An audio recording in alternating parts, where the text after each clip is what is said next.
পোলাও বনাই খাওঁ বুলি ভাবিলোঁ। আহকচোন মই কেনেকেনো পোলাওটো বনালোঁ চাওঁ।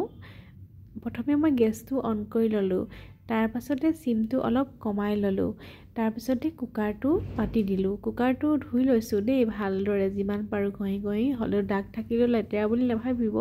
তাৰ পাছতে ঘিউ 3 চামুচ দিলোঁ। 3 চামুচ ঘিউৱে যথেষ্ট নহয় জানো 5জন মানুহৰ কাৰণে পোলাও বনাবলৈ। তাৰ পাছতে মই অলপ গৰম হ'বলৈ দিলোঁ। কিন্তু এই তেল বা ঘিউ গৰম হ'বলৈ ৰৈ থকা সময়কণ কিন্তু বৰ ধৈৰ্য ধৰিব লগা সময় দেই, নহ'লে বৰ আমনি লাগে। কেতিয়াকেনো গৰম হয় যেন লাগে। যি কি নহওক মই গৰম হ'বলৈ ৰ'বতো লাগিবই, ৰৈ দিলোঁ। তাৰ পাছতে গৰম হ'বলৈ ৰৈ থকা বিৰক্তিকৰ সময়কণ পাৰ হৈ যেতিয়া গৰম হ'ল, তেতিয়া মই তাত লাহেকৈ লং, ইলাচি, দালচেনি দি দিলোঁ। লং, ইলাচি, দালচেনি দিলে ফ্লেভাৰটো ভাল আহে আৰু খাবলৈও ভাল হয়। এইটো অকণমান সময় ভজাৰ পাছত মই তাত কাজু আৰু কিচমিচখিনি দিলোঁ, যিটোৱে টেষ্টটো ভাল কৰে পোলাওখিনি।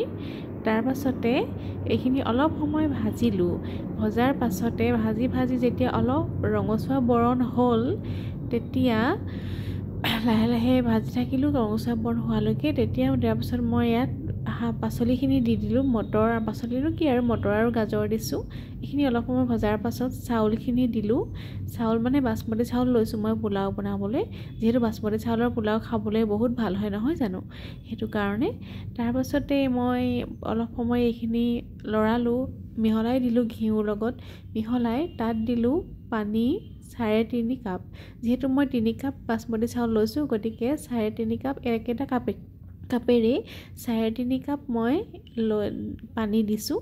পানী দিয়াৰ পাছতে অলপ সময় পানী দিলোঁ। পানী দিয়াৰ 3.5 কাপ দি অকণমান মানে দেৰি লাগিছে আৰু একাপ একাপকৈ দিব লগা হৈছে যে। তাৰ পাছতে মই অলপ এইখিনি লৰাই দিলোঁ। লৰাই দি মিহলাই দিলোঁ পানীৰ লগত ভালদৰে, আৰু দাঁতিত লাগি থকা এইখিনিও মই মানে অলপ আঁতৰাই দিলোঁ, ভালদৰে মিহলাই দিলোঁ।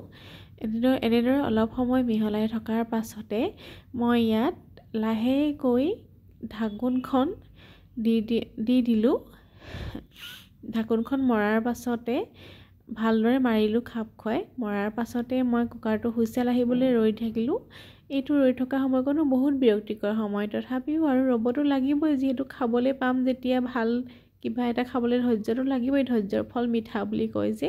তাৰপিছত লাহেকৈ কুকাৰটো হুইছেল মাৰিলে। তাৰপিছত মই হুইছেলটো ঠাণ্ডা হোৱাৰ পাছত পোলাওটো উলিয়ালোঁ। পোলাও পূৰা মজা হৈছে দেই, পূৰা ভাল পোলাও হ'ল এইবাৰ। যিহেতু মোৰ এক্সপিৰিয়েঞ্চ আছে বাৰু আগতে বনোৱা, সেইকাৰণে পোলাওটো ভাল হ'ল আৰু খালোঁ আৰু তাৰ পাছত দেই।